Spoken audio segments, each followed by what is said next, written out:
की भक्ति। तो भगवान शिव ने पूछ लिया कि तुम कौन, क्या चाहती हो मांग लो। उसने कहा जितने जन्म मिले मेरे, जितने जन्म, प्रत्येक जन्म में मैं अपने पति के चरणों की सेवा करूं। समय आया, एक बार करवा का नाम, उस जो पार्वती जी की सहेली थी उसका नाम करवा पड़ गया। करवा पड़कर एक साधारण परिवार में उसका जन्म था। पति के साथ संग में रह रही थी। पति को थोड़ा शरीर में शिथिलता हो गई थी और वो शिथिलता को देखकर पति को लगी प्यास। जब प्यास लगी तो पानी पीने के लिए पति सरोवर के पास गया। जरा ध्यान देना इस कथा पर।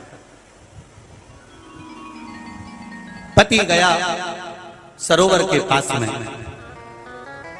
कई लोग करवा चौथ की बहुत हंसी उड़ाते हैं, माताओं की बड़ी हंसी उड़ाते हैं। उनसे निवेदन है मेरा, हमारे सनातन धर्म के जितने व्रत हैं, हमारे सनातन धर्म के इस भारत की भूमि से जितने नियम धर्म जितने निकले हैं, जितने व्रत निकले हैं, साधना निकली है, ये साधारण नहीं है। इसलिए बार बार कहते हैं चंदन है इस देश की माटी, तपोभूमि हर ग्राम है, हर बाला देवी की प्रतिमा, बच्चा बच्चा राम है। कोई साधारण नहीं है, कोई। अब पार्वती जी की वो सहेली का नाम जन्म लेते लेते लेते लेते एक बार करवा पड़ गया। पति थोड़ा सा शिथिल था, शरीर में थोड़ा रोग हो गया था। पानी पीने के लिए सरोवर पर गया। सरोवर में जैसे पानी पीने के लिए गया, एक मगर ने उस पति का पांव पकड़ लिया।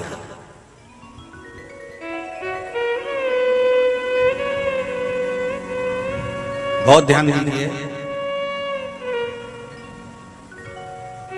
हनुमान जी की सेवा करने से राम जी मिल जाते हैं। ध्यान देना जरा।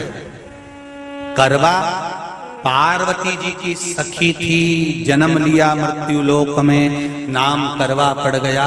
करवा चतुर्थी का व्रत करने से अखंड सौभाग्य हो जाता है। मात्र पार्वती जी की सहेली का व्रत।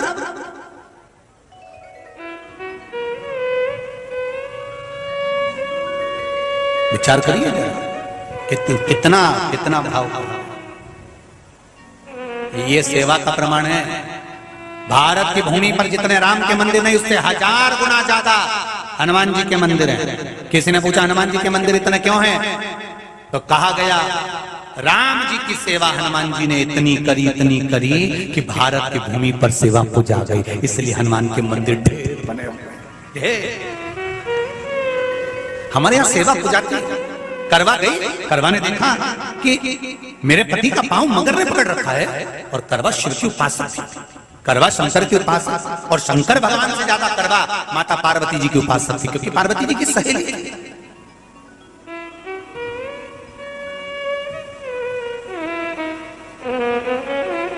पति का पांव खींच कर मगर पानी में लेकर जा रहा था। करवा आराधना में लगी हुई थी।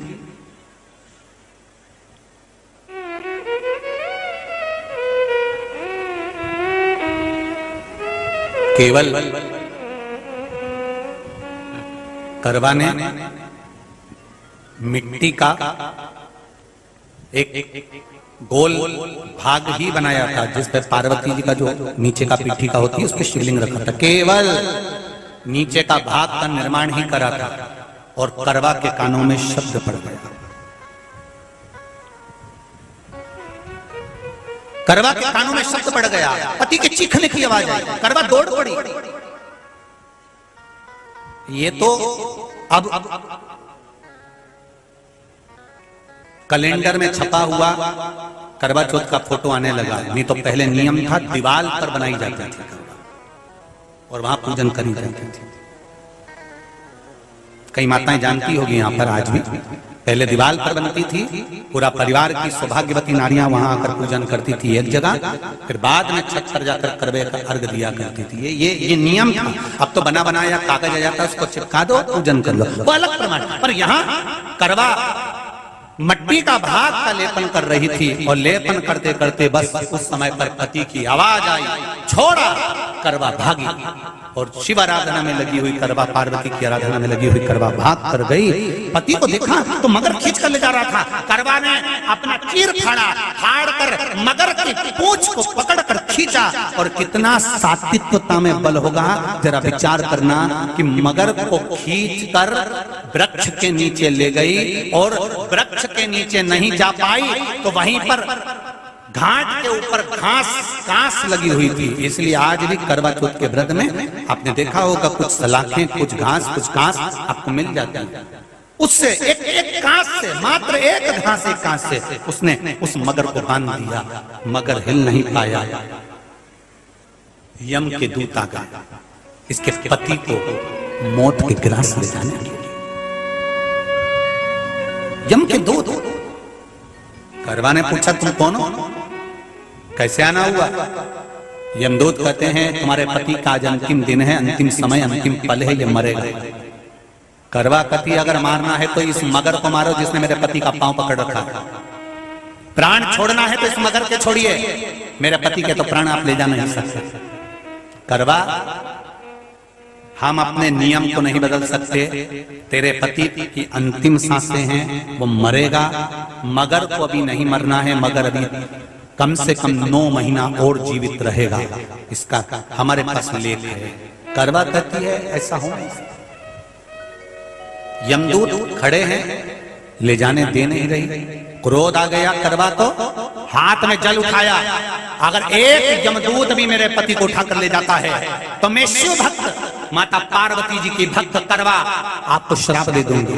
सब दौड़ पड़े, यमराज के पास चले गए। यमराज ने पूछा तुम दौड़ कर आए हो, क्या हुआ? यमराज पूछते हैं, दूत कहते हैं वो करवा अपने पति को नहीं लाने दे रही। यमराज वहां कर खड़ा हो जाता है। करवा को समझाया, करवा तेरे पति के प्राण जा चुके हैं, तेरा पति अब मरने वाला है, अंतिम क्षण इसको ले जाने दे, इसका आज आखिरी दिन है। मगर को ले जा पर मेरे पति को नहीं। मान नहीं पाया। यमराज जब क्रोध पर अड़ गया तब करवा को क्रोध आया और क्रोध में आकर जल लेकर करवा ने श्राप देना चाहा यमराज को। यमराज चरणों में पड़ गया, रेन दे करवा, मैं तुझे वर देता हूँ, आज चतुर्थी का दिन है, तेरे पति को मैं जीवन दान देता हूँ। आज के दिन जो तेरे नाम से व्रत धारण करेगा उसका खंड सौभाग्य स्वयं यमराज करेगा। स्वयं ये वो करवा चौथ का व्रत है। दुनिया के लोग भले हमारे सनातन धर्म पर उंगली उठाएं, दुनिया के लोग भले हंसें कि बताओ करवा चौथ का व्रत होता है, पति की पूजन करते हैं, कोई कोई बोलता है, कोई कोई बोलता है, पर सनातन धर्म की ये पहल, हमारे सनातन धर्म का ये आनंद सुख देने वाला।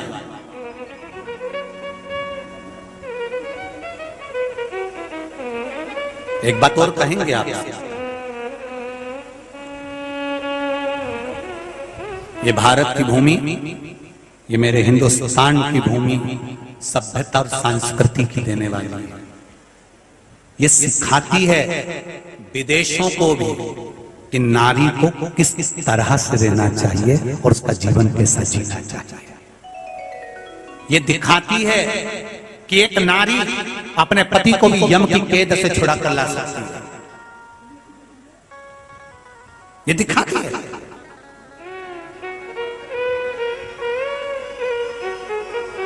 करवा का पति जो मगर ने पांव पकड़ रखा था, प्राण छूट रहे थे, वो करवा का पति जीवित रह गया। जीवित दौड़ कर गई, मट्टी का पात्र रखा था, मट्टी के पात्र में जल भर कर लाई अपने पति को, क्योंकि पानी पीने के लिए ही गया था,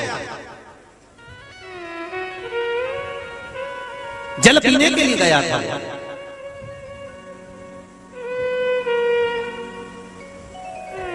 मट्टी के पात्र में जल भरकर जब करवा लेकर आती है और करवा जब मट्टी के पात्र में जल भरकर लेकर आई, अपने पति को पानी पिलाने लगी।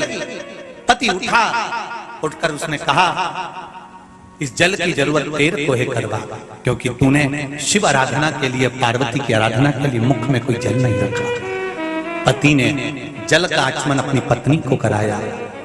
बस वही नियम आज तक हमारे सनातन हिंदू धर्म में चला आ रहा है।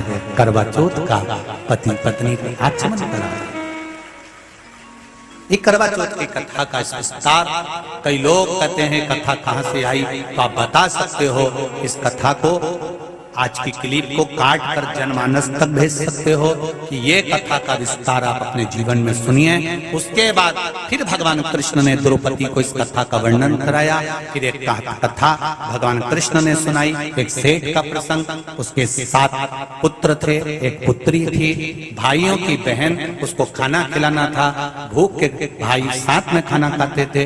एक अग्नि का ज्वाला दिखाकर चलनी में से बहन को भोजन करा देना, पति का नष्ट हो जाना, फिर